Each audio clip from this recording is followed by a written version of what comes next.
اللہ تعالیٰ ہمارے ایمان اور عقیدے کی جانچ پڑتال کرتے ہیں۔ اس غرض کے لیے ہمارے کئی امتحان ہوتے ہیں۔ یہ امتحان نہ صرف ہمارا ایمان مضبوط کرتے ہیں بلکہ جنت میں ہمارا مقام بھی۔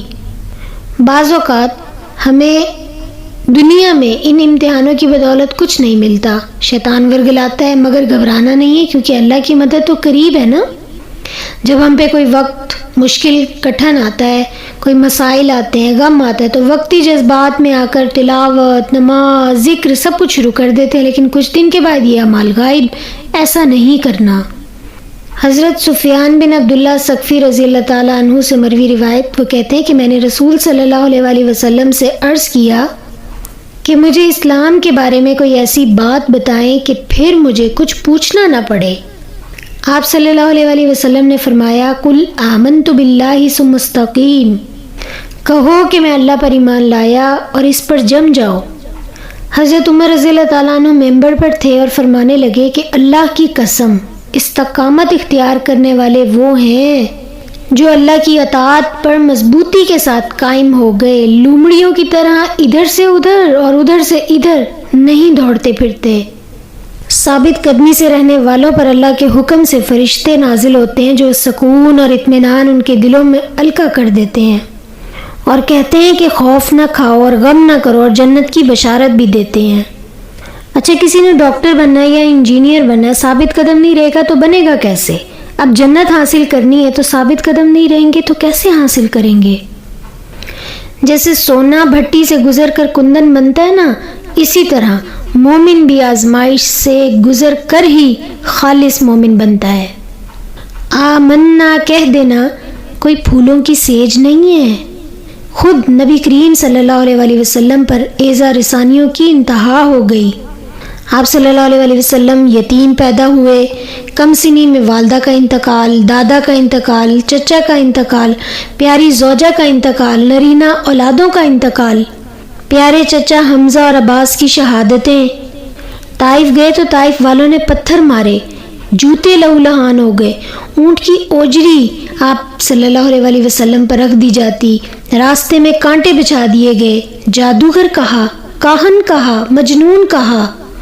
3 سال تک شیب ابی طالب میں محصور رکھا، لیکن آپ صلی اللہ علیہ وآلہ وسلم اپنے مشن کے اوپر ڈٹے رہے۔ ابھی بھی ایسا ہی ہے، دین کا کام کرنے والوں اور دین پر عمل کرنے والوں کو جادوگری کہتے ہیں، مجنون ہی کہتے ہیں، اور بائیکاٹ وہ تو لازمی بات ہے نا، اور طرح طرح کی باتیں وہ بھی لازمی سننے کو ملتی۔ وڈی آئی مولویانی، وڈا مولوی نہ بن، ہمیں نہ بتاؤ، ہمیں سب پتہ ہے۔ میری والدہ محترمہ کی استانی صاحبہ کہا کرتی تھی کہ ان باتوں کو دل پہ نہ لیا کرو، بلکہ یہ تو میڈلز ہیں، میڈلز، انہیں اپنے سینے پر سجا کر رکھا کرو۔ وہ کہتے ہیں نا کہ مالی کا کام ہے پانی دینا اور پھل پھول لگانا وہ اللہ تعالیٰ کا کام ہے، ہمارا کام ہے ڈٹ کر کام کرتے رہنا۔ ہم نے اپنا جذبہ دیکھنا ہے، اپنی نیت دیکھنی ہے کہ ہم کس جذبے سے ڈٹ کر کتنا کام کر رہے ہیں۔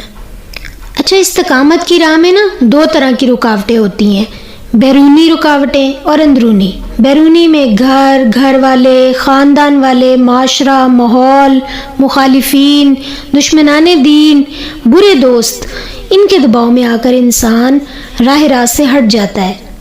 اور اندرونی رکاوٹیں، اس میں نفس آ جاتا ہے، نفسانی خواہشات، لذتیں اور شیطانی وسوسے کے گھیرے میں آ کر انسان استقامت کی راہ کو گم کر دیتا ہے۔ اور اس کا حل کیا ہے؟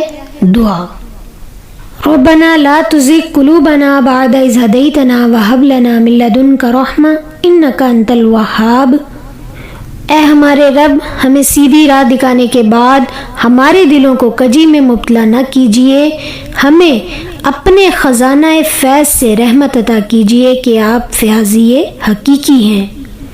ربنا افرغ علینا صبرا وثبت اقدامنا وانصرنا علی القوم الکافرین۔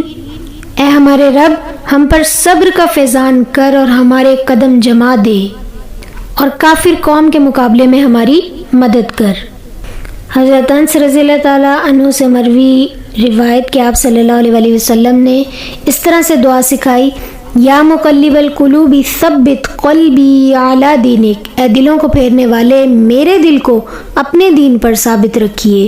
آمین اللہم آمین۔ تندیے باد مخالف سے نہ گھبرا اے عقاب، تندیے باد مخالف سے نہ گھبرا اے عقاب، یہ تو چلتی ہے تجھے اونچا اڑانے کے لیے۔